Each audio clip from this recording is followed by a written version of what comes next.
بسم اللہ الرحمن الرحیم۔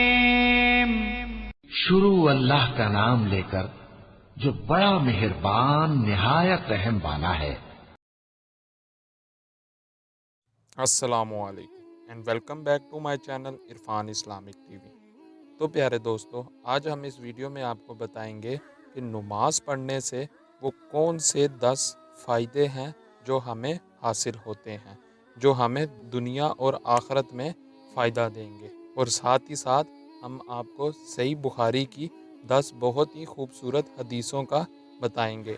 تو دوستو، اگر آپ ہمارے چینل پر نئے ہیں تو ہمارے چینل کو سبسکرائب کر دیں، ساتھ بیل آئیکن کے بٹن کو پریس کر دیں تاکہ فیوچر میں ہر نئے آنے والی ویڈیو کا نوٹیفیکیشن سب سے پہلے پہنچ جائے آپ تک۔ تو دوستو، نمبر 1 پر ہے چہرے کی نورانیت، نمبر 2 پر ہے دل کا نور، نمبر 3 پر ہے جسم کی راحت، نمبر 4 پر ہے قبر میں ساتھی، نمبر 5 پر ہے منزل رحمت کا ذریعہ، نمبر 6 پر ہے آسمانوں کی چابی، نمبر 7 پر ہے میزان حساب کا وزن، نمبر 8 پر ہے اللہ کی رضا، اور نمبر 9 پر ہے جنت کی قیمت، اور دوستو نمبر 10 پر ہے آگ سے بچاؤ کا ذریعہ۔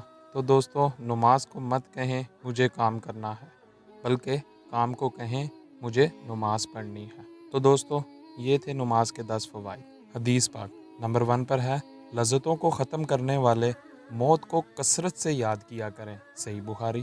نمبر 2 پر ہے دنیا میں ایسے رہو جیسے پردیسی ہو، صحیح بخاری۔ اور نمبر 3 پر ہے اللہ اس کے چہرے کو تر و تازہ رکھے جس نے میرے سے بات سنی، یاد کیا اور آگے پہنچایا، صحیح مسلم۔ حضور پاک صلی اللہ علیہ وآلہ وسلم نے فرمایا، خیرات کو مت روکو ورنہ تمہارا رزق بھی روک دیا جائے گا، صحیح بخاری کتاب الزکوٰۃ حدیث 1433۔ جو شخص نیک بات کی سفارش کرے تو اس کو اس میں سے حصہ دیا جائے گا، اور جو شخص بری بات کی سفارش کرے تو اس کو اس میں سے حصہ دیا جائے گا، اور اللہ پاک ہر چیز پر قدرت رکھتا ہے، النساء۔ اور دوستو، 10 باتوں کو ختم کر دیتی ہیں۔ نمبر 1 پر ہے توبہ، توبہ گناہوں کو ختم کر دیتی ہے۔ نمبر 2 پر ہے دکھ زندگی کو ختم کر دیتا ہے۔ نمبر 3 پر ہے غصہ عقل کو ختم کر دیتا ہے۔ نمبر 4 پر ہے صدقہ مصیبت کو ختم کر دیتا ہے۔ نمبر 5 پر ہے چغلی دوستی کو ختم کر دیتی ہے۔ نمبر 6 پر ہے نماز بے حیائی کو ختم کر دیتی ہے۔ نمبر 7 پر ہے نیکی بدی کو ختم کر دیتی ہے۔ نمبر 8 پر ہے جھوٹ رزق کو ختم کر دیتے ہیں۔ نمبر 9 پر ہے ظلم انصاف کو ختم کر دیتا ہے، اور نمبر 10 پر ہے تکبر عمل کو ختم کر دیتی ہے۔ اچھی بات پھیلانا صدقہ جاریہ ہے۔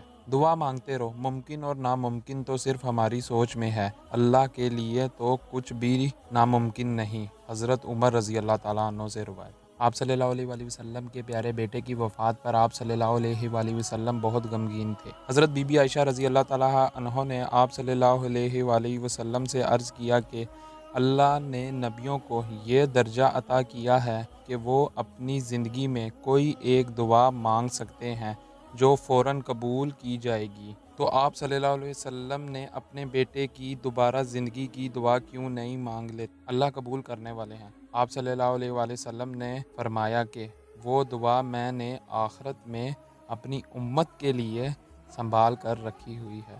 حدیث پاک اللہ کو 3 اعمال بہت پسند ہیں، شکر ادا کرنا، دعا کرنا، استغفار کرنا۔ تو دوستو، اسی کے ساتھ ہم اپنی ویڈیو کو یہیں پہ ختم کرتے ہیں۔ تو دوستو، اگر آپ کو ہماری ویڈیو پسند آئی ہے تو ہماری ویڈیو کو لائک کریں، شیئر کریں، کمنٹ میں اپنی رائے لازمی بتائیں۔ نئی ویڈیو کے ساتھ ملیں گے، تب تک کے لیے اللہ حافظ۔